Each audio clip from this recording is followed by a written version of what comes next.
Well, thank you, Robert. And it's a cold night. I was going to keep this short, but I've just put a line through half my speech. I'd like to reiterate Robert's welcome to people here tonight and also those joining us online. It's a little disconcerting, small group here, but large group out there. So I will address myself to both as best I can. But a special welcome to Rear Admiral Lee Goddard, Head of Border Force. So you're most welcome, and thank you. Fred Hilmer, former VC of this university, is an apology, but we have with us the Chancellor of Sydney University, another great university. I can be even-handed because I'm an alumnus of both. And she's here in her role as chairman of Thales. We have the CEO of Thales in the form of Chris Jenkins, whom I've known for 20 years. Welcome, Chris. Adrian Turner, founding CEO of CSIRO Data 61. Dr. Stu Anstey, robotics lead, DST Maritime Underwater Group, and my fellow Ocius directors, Andrew Aitken, Rick Turner, and Robert, of course. I welcome those attending by Zoom. I am very proud to be chairman of Ocius, and I'd like to just say briefly why.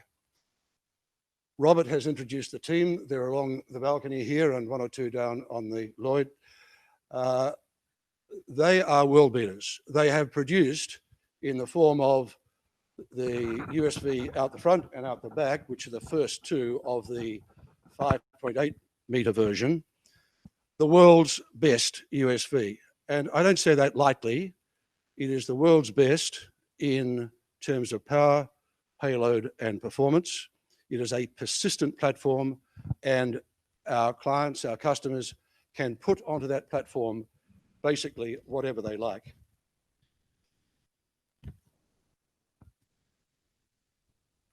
These guys are a really good team, and they have built a truly Australian sovereign defence capability.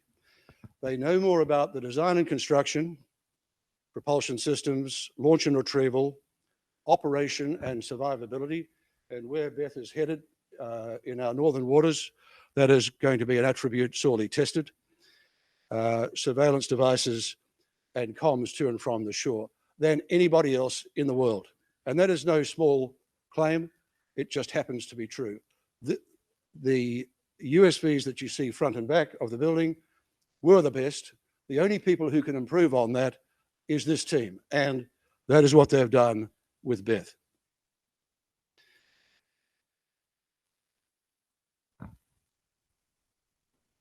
USVs are ideal for the dull, dirty, dangerous work of the armed forces, whether it's in the air, on land, sea or undersea. And this vessel and its sisters is really well suited to surveillance. In time, they may become weaponized. Not yet. They are primarily surveillance platforms at the moment. So after commissioning and sea trials off Sydney, Beth and 4 of her sisters will head up to Darwin, COVID permitting. We are currently held up a little because of that, as COVID has disrupted all of our lives. That is the first stage of our current contract with Defence, but very much with Navy. And we are collaborating with Charles Darwin University, and Ruth Patterson from Charles Darwin is online. And welcome, Ruth.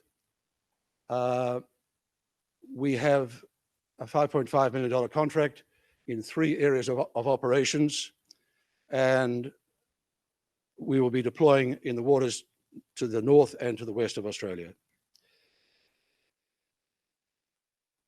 So Defence and Navy are our key clients, and it is actually a continuation of a wonderful relationship that I've had with Navy throughout my career. My first job, Lee, you'll be interested to know, was a Class 1 engineer in the Maritime Works Department of the Commonwealth Department of Works. And we were responsible for defence assets, for maintenance of defence assets in and around Sydney. In the late 60s, early 70s, I knew every square inch of Vickers Cockatoo, as it then was, Spectacle and Snapper Islands, HMAS Waterhen, Platypus, Penguin, Garden Island, of course, Cuttable, Watson. I think that about pulls. Oh, and Creswell. So that was a very enjoyable part of my career. Dealt very closely with the Navy, particularly the managers of those shore facilities. My second really close association with the Navy, I had the great good fortune to be the chairman of the National Maritime Museum for 6 years, 2001, 2007.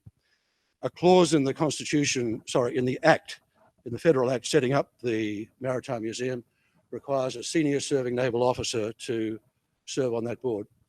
And we had Kevin Scarce, Jeff Geraghty, Peter Collins, and one other whose name I should recall.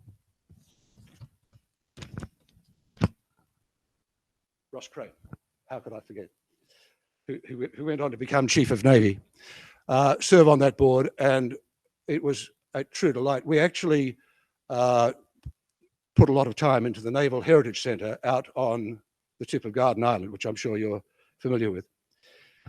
So all those fine officers have had outstanding careers with the Navy. Kevin Scarce, in fact, went on to become Governor of South Australia. And now as Chairman of Ocius, I'm continuing that very close relationship with the Navy, and it is a distinct pleasure to do that. So now to the christening of Beth, and I guess there's an unspoken question in the middle of this room. Is this guy, this chairman of Ocius, so ego-driven as to require this boat to be named after him? The answer is no. It is true that Beth is the first syllable of my surname. I won't apologize for that. But it's the last syllable of my late wife's second name. Why does it have to be a B? Well, I'm going to start an urban myth here. Robert, to whom I stand second and no man in terms of admiration, has a character flaw, and it is a fixation with the letter B. Now, I've read my children bedtime books.